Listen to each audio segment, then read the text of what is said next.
DCC office or temple. We can't leave this 24 Akbar Road.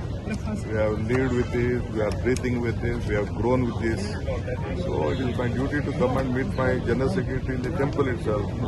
That is why I have come here. It is all the workers' temple this is.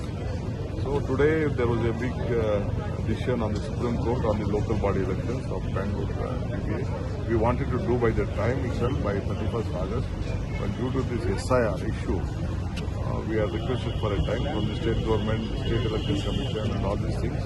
I think it will be complete. We will at no point of time will not postpone it.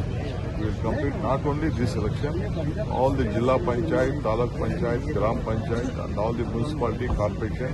I will see that by this March, December, all the elections will be completed. Any young, Sir, on any cabinet young, expansion, sir. any young faces in?